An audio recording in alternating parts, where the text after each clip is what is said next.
Hello, everyone, and welcome to this edition of BQ Prime Brandsmiths, where we feature insightful conversations at the intersection of technology, marketing, brand, and more.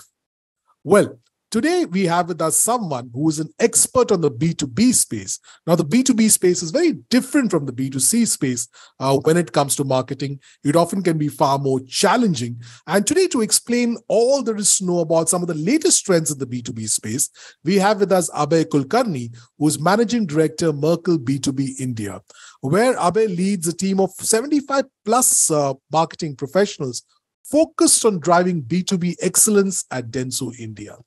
Abhay is a B2B specialist. He's spent over 20 years and he's highly passionate about the evolution of digital media, branding, marketing communications, ad tech, and transforming client engagements into recognizable ROI-driven efforts.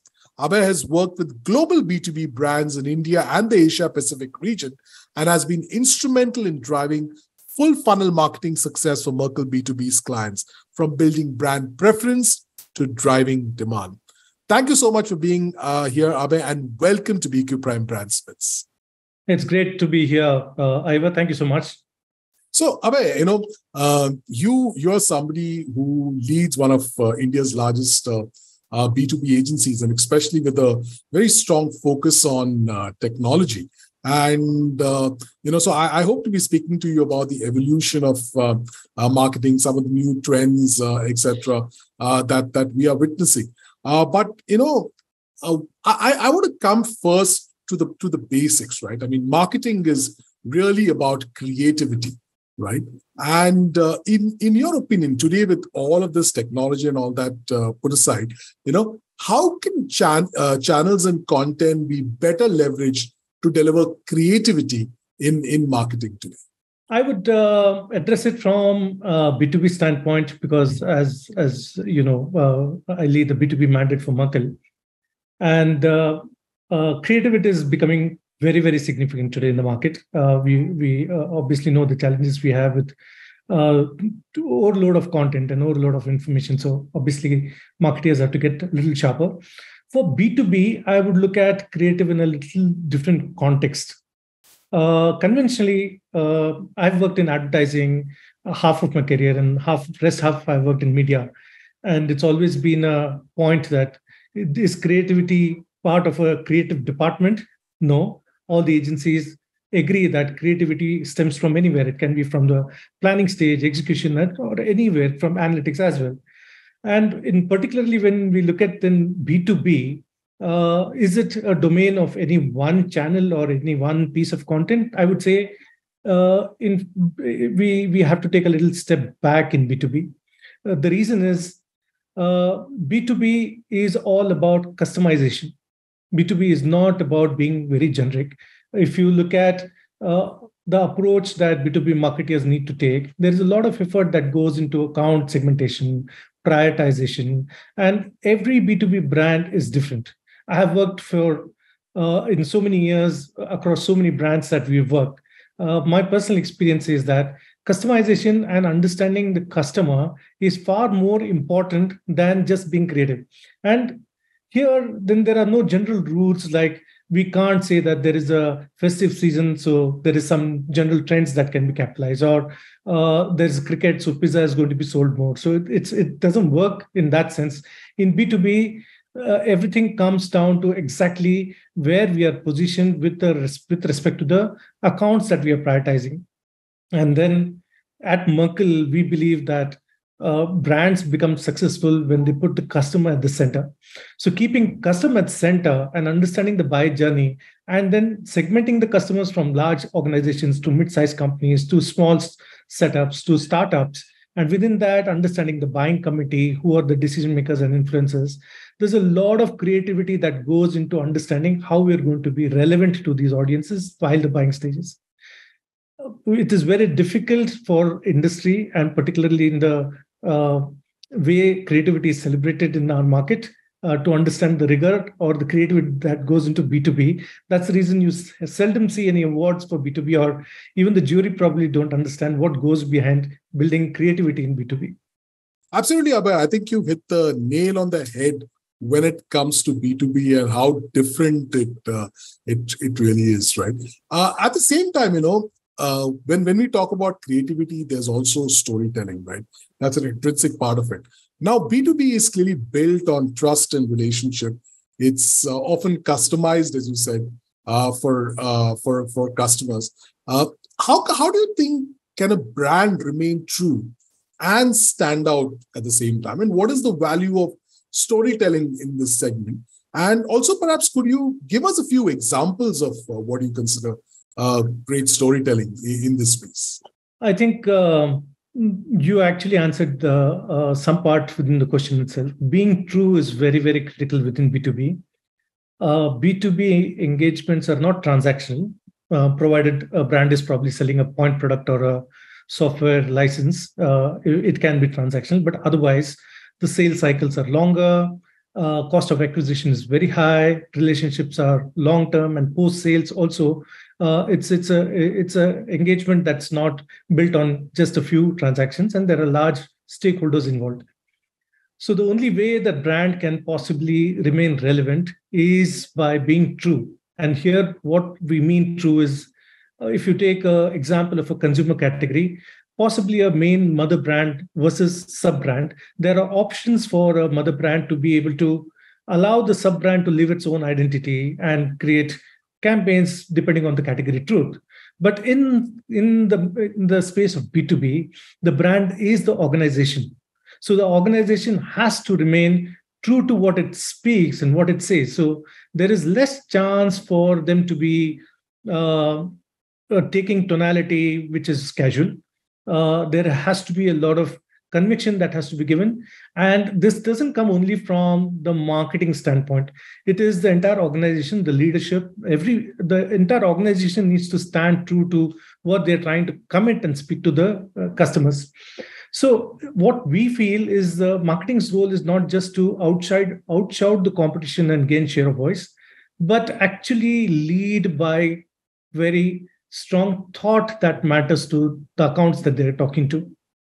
Specifically, I think in terms of examples, Ivor, I think you and I have worked on many of the Merkle clients where we have built this content where we realize that possibly just taking global messaging is probably not relevant in the local market.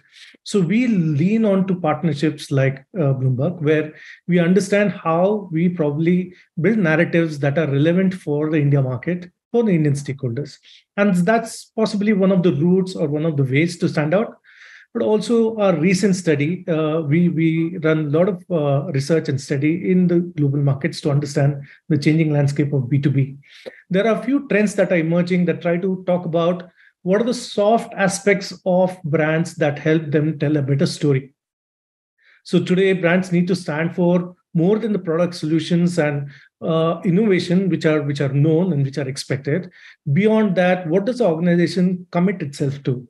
Be it carbon footprint, be it inclusiveness. How do they treat their partner ecosystem? How do they treat their employees? All these are becoming very integral today for storytelling within the marketplace. Absolutely, Abhay. You in your in this conversation, you talked about how you do this on an account-to-account basis, right? That's different. And that brings me to account-based marketing, which I think is one of the most powerful trends in the B2B space today. So how do you at Merkle, how do you all see account-based marketing evolve, especially in India? And do you think that when it comes to this, sales and marketing are on the same page as the customer? Because this is one area where sales and marketing will need to work very, very closely. Yes, I think account-based marketing has evolved over a period of time. Today, for many of our clients, we are running account-based experiences which involve a lot of prospecting, a lot of account segmentation. And in fact, we run a lot of propensity models to understand what are the likely upsell and cross-sell opportunities that we see in the market from our existing accounts, but also, what are the possible opportunities opening in the marketplace that we could look at? There are a lot of tools we apply to be able to understand the surging accounts and surging opportunities that come into market. So account-based experiences, when we orchestrate this, technology plays a fairly strong role. This allows, firstly, a very strong opportunity to look at where our audiences are in the buying stage, where possibly we are able to customize our communication, personalize it for them, define what stage we are as a brand, or at what stage the customer is in respect to evaluating a solution. And within that, then accelerate the pipeline through the buying funnel. This requires alignment between the sales teams, the marketing teams, and it just doesn't end at the funnel, at the conversion. Post sales as well, there is a lot that needs to be done in terms of loyalty and retaining the accounts. So account-based experiences, I would say it's always on. It doesn't end with just prospecting and closing accounts. Yeah, true. And do you think that account-based marketing will become perhaps more important or the most important element of marketing in the coming few years when it comes to B2B? Account-based marketing is definitely going to be very important for brands which are focusing on a finite large enterprise universe, because the ticket size and the opportunity size and the engagements are very, very significant. And the universe is fairly limited, right? And there's a lot of competition. So the way we orchestrate and the way we understand how we are going to be relevant and be in a constant understanding of the audiences, analyzing where our inputs that we have received about all the engagements that we have done, we map it against the relationship and the wallet share that we have with those accounts, is definitely going to be very critical. But also, I think there are a lot of businesses that are looking at emerging markets like tier 2 and tier 3, where probably we don't have a fixed list of accounts or we don't have enough identified opportunities. So there is the geo expansion, and the tier 2 markets will require a different approach. But in the markets that matter and the addressable audience that brands identify, account-based marketing is definitely going to evolve and continuously evolve. I think there's a lot to grow. There's a lot of room to grow in this space.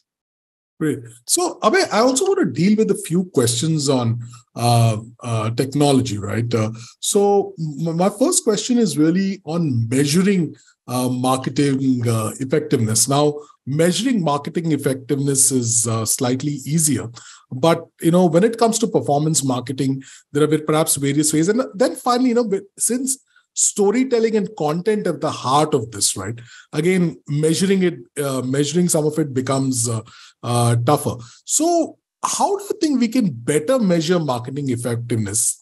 And of course, we live in the era of performance marketing, but still, how do you think we can better measure marketing effectiveness? And what are some of the limitations, do you think, when it comes to performance marketing, especially when you think of storytelling, content, etc.? So I would say conventionally, performance marketing is about finding audience intent and converting in-market audiences, right? So this entire thing is about fulfillment and conversions.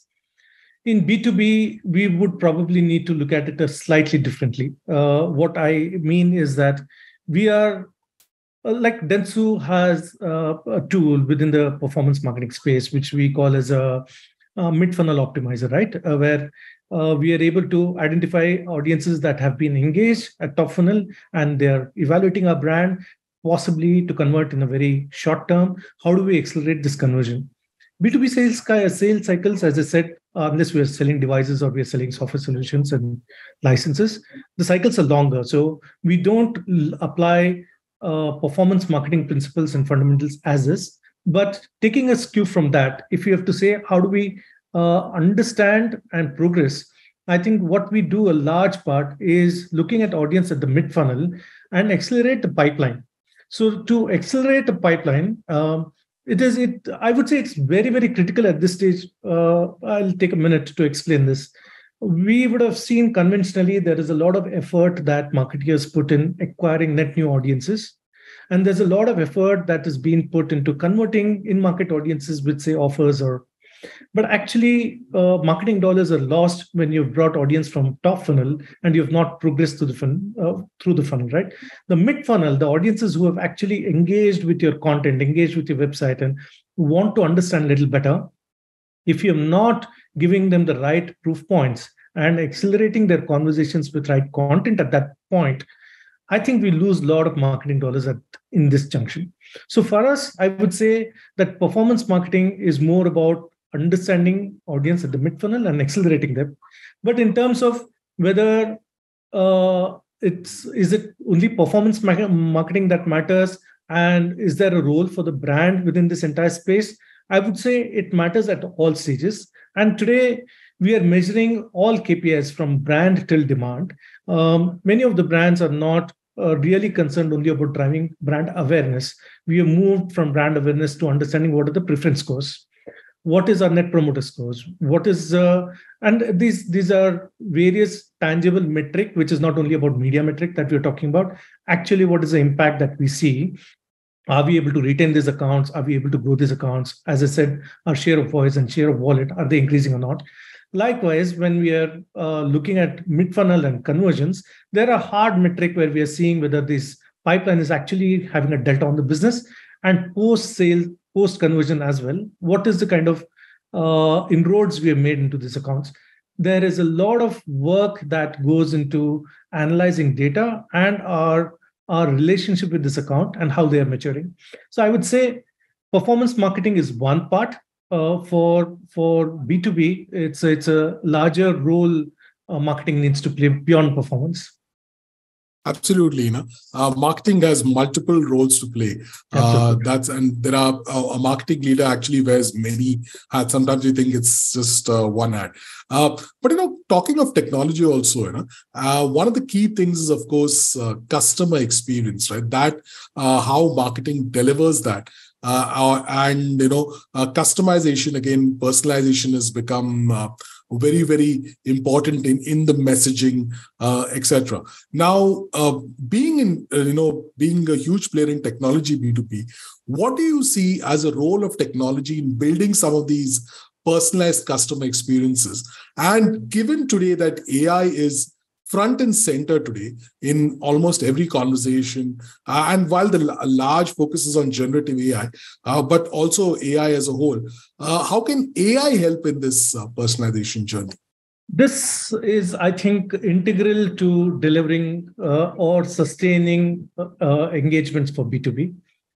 Success in B2B can be derived only through very smart orchestration of our customer experiences. In fact, the study we conducted between BQ and Merkle, I remember one of the quote from one of the CIOs that we had interviewed. I think it was from Maruti Suzuki.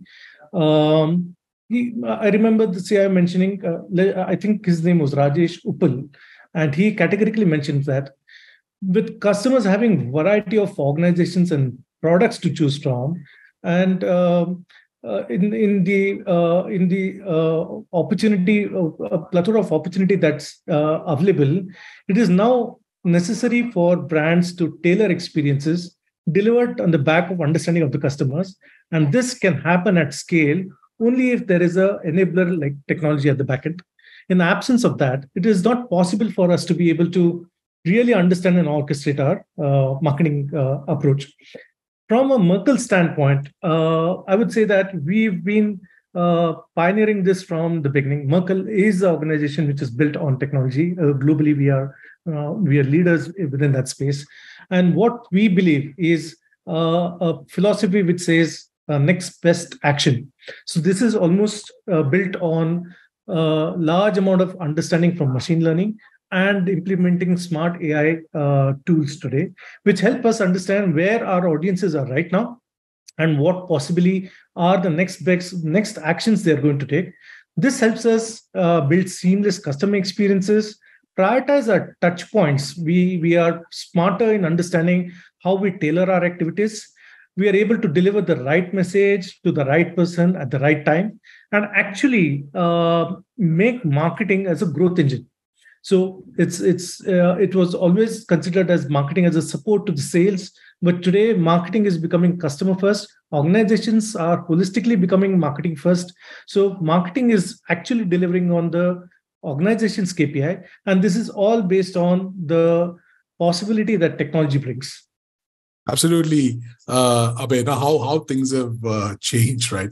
Once upon a time, it was said that marketing leaders don't have targets, right? But today, everything is linked to performance. Everything is linked to impact, right? It is because I think the customers are not differentiating between marketing, sales, and service. For them, it's one organization. Particularly when we speak about B2B and the engagements are longer. So it is necessary that this is all coming together. So it's not just a marketing KPI, but it's a business KPI. Yeah, and that's what these conversations are about, right? Because it's no longer just about function. When we talk about personalization and all that, my one final question to you is on this trend of third-party cookies going away, and therefore the sometimes the ability to personalize, sometimes the ability to measure. Right, some of it goes away along with this. So, from a Merkle perspective, what are y'all advising your clients on the best strategies to really deal with this trend? All right, cookieless world. I think it was inevitable. Sooner or later it had to happen. On one hand, it's tech giants who's trying to create the walled gardens, and on the other hand, I think the data privacy has become such a big issue that it's not just by users, but even governance and compliance. Everything is playing a role. So there are some very strong actions being taken by mature brands today. I think it started fairly a couple of years back itself, where I think the investments that we made in making our first-party data sharper, I think that was very, very critical for us to be able to understand how we are putting our entire audience data in appropriate ways. In fact, in B2B, it is far more evolved because it's not just the marketing data, but the entire CRM data. Everything is linked together. And there are deep insights and numbers and data points that are PII approved data sets that are available within the ecosystem. And based on that, we are able to then create a lot of activations that help us scale. And within activations also, then we are making sure that we are able to, even from a demand standpoint, we are not necessarily spamming the audiences. We are creating a lot of opt-ins, we are soliciting, and there is a lot of work that's been done in a way that it is brand safe and allows us to have that outreach. There are a couple of organizations which probably are focusing on segments which are not within their first-party data, and they need a larger scale and outreach, like a SME segment, which probably it's always evolving and growing. There could be certain challenges there. Those brands probably were relying very strongly on third-party, and there now I think they would start following the opportunities which are around contextual targeting. I think that's going to become far more important, and we are going to lean on partners like BQ, obviously, to reach the relevant audience with the right context.